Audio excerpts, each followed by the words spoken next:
बिस्मिल्लाहिर्रहमानिर्रहीम, अस्सलाम वालेकुम। कैसे हैं आप? उम्मीद करती हूँ मेरे तमाम बहन भाई, मेरे दोस्त सब खैर खैरियत से होंगे। मैं भी अल्लाह के करम फजल से ठीक हूँ। गाइस, वीडियो स्टार्ट करने से पहले छोटी सी रिक्वेस्ट करती हूँ कि जो लोग मेरे चैनल पर नए हैं वो मेरे चैनल को सब्सक्राइब कर दें, बेल आइकन दबाना ना भूलें। इससे ये फ़ायदा होगा कि मेरी हर आने वाली वीडियो की नोटिफिकेशन आपको बआसानी से पहुँच जाएगी। गाइस, जैसा कि कब से 3 महीने से मेरा घर बन रहा है, एक दिन भी मैंने अल्हम्दुलिल्लाह मिस्त्री लोग भाई को छुट्टी नहीं दी है। अल्हम्दुलिल्लाह से अल्लाह दे रहा है और मैं अपना घर कंप्लीट करवा रही हूँ। तो काफ़ी सारा कंप्लीट हो गया है। आज वॉशरूम की जो वायरिंग होती है क्या होती है वो हुई है, और चल के आपको दिखाती हूँ कि मैंने वॉशरूम कैसे बनवाया और किस तरीके के बनवाया। मेरी वीडियो के साथ रहें और चले मैं आपको दिखाती हूँ। तो ये है गाइस वॉशरूम। ये मैंने ऐसा स्टेप बनवाया है, आगे बरामदा डलवाया और अंदर वो वॉशरूम है। क्योंकि इसका ये फ़ायदा होता है, बारिश आती है, पानी आता है, जो भी होता है ना, तो बंदा ना आसानी से अंदर बैठ के बर्तन धो सकता है और कपड़े भी धो सकता है। इसलिए मैंने बरामदा बनवाया है, क्योंकि छोटा मोटा सामान भी पड़ा रहता है।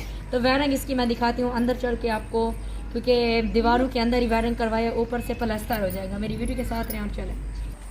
और ये वायरिंग चेक करें आप लोग, इधर दिखाओ सामने तक। ये है वायरिंग, ये बाहर की है, मतलब यहाँ पे छोटा सा एक वो छोटा सा नहीं होता बर्तन धोने के और कपड़े धोने के, पता नहीं क्या उसको बोलते हैं यार, खाड़ा होता पता नहीं क्या, जो नलके का लगा हुआ है, तो वो ही है। अंदर दिखाती हूँ आपको। और ये जगह देखें आप, यहाँ पे शावर आना है और यहाँ पे एक टूटी लगेगी। ये है मेरा वॉशरूम और गुस्ल खाना। ये देखें, बहुत खूबसूरत और बहुत ही अच्छा माहौल बन गया। तो आगे मैंने जो जो चीज़ें न्यू बनाई हैं वो भी आपको चल के दिखाती हूँ, क्योंकि जो हमारी दीवार थी ना उसको मैंने काट के थोड़ा बड़ा किया। मेरी वीडियो के साथ रहे और चलें।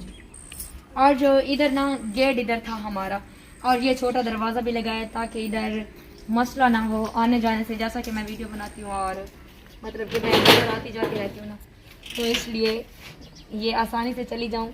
क्योंकि गेट हमारा मेन वहाँ पे है, वो भी मैं आपको दिखाती हूँ कि कहाँ पे है। ये जो दीवार है ना इधर बढ़ाई है हम लोगों ने, ये चेक करें आप लोग। इधर प्लेस्तर अभी होना है, आ जाओ इधर, यहाँ तक प्लेस्तर हुई है और इधर इंशाल्लाह कल होगी।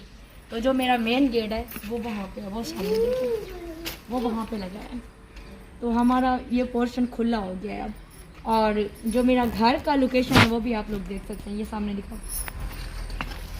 ये मेरे घर का पूरा लोकेशन है, ये सामना सारा देखें आप लोग। और उम्मीद करती हूँ आप लोग को प्यारा लगेगा, अच्छा लगेगा, क्योंकि यहाँ पर अभी बहुत काम होना बाकी है। क्योंकि देख सकते हैं आप, ये ईंटें नीचे पड़ी हुई हैं। पौधे भी ऑलरेडी मैंने लेके रख दिए हैं ताकि घर जब कंप्लीट हो जाए तो पौधे भी लगा सकूँ। और ये रंग बिरंगी गुलाब है और ये खजूर है तकरीबन। इधर आओ, ये देखिए, ये पूरे के पूरे मैंने पौधे लिए हैं, क्योंकि जब मतलब कि कंप्लीट हो जाएगा, नीचे टसु वगैरह लग जाएगा ना, इंशाअल्लाह ताला ये पौधे एक साइड पे दीवार के साथ लगाऊंगी, फिर बहुत ही खूबसूरत लगेगा लोकेशन। तो गाइज़, मैंने सोचा कि वीडियो भी बना लूँ और आप लोग को घर भी दिखा दूँ, क्योंकि काफ़ी दिनों से मैंने वीडियो नहीं बनाई थी। तो आज मेरा दिल करा कि मैं आप लोग को वीडियो भी अपलोड कर दूँ छोटी सी। इंशाल्लाह कोशिश करूँगी कि मैं रोज़ाना अपनी वीडियो अपलोड कर सकूँ। आप ज़्यादा से ज़्यादा मेरी वीडियो को शेयर कीजिएगा और पूरा आवाज़ कीजिएगा। बस यही मैं आप लोगों से उम्मीद रखती हूँ। आप लोग की मेहरबानी होगी, आप लोग का प्यार मेरे लिए बहुत ही, मैं खुश हूँ कि अल्लाह पाक बड़ी मुश्किल से राज़ी हो गया है मेरे ऊपर। इंशाल्लाह मेरी हर ख्वाहिशात पूरी हो रही है। अल्लाह पाक का मैं लाख लाख शुक्र अदा करती हूँ। तो गाइज़, इंशाल्लाह ताला कल वाली वीडियो में मुलाकात होगी। नेक्स्ट कल वाली वीडियो में मिलते हैं न्यू वीडियो के साथ और न्यू बात के साथ। मिलते हैं फिर। अल्लाह।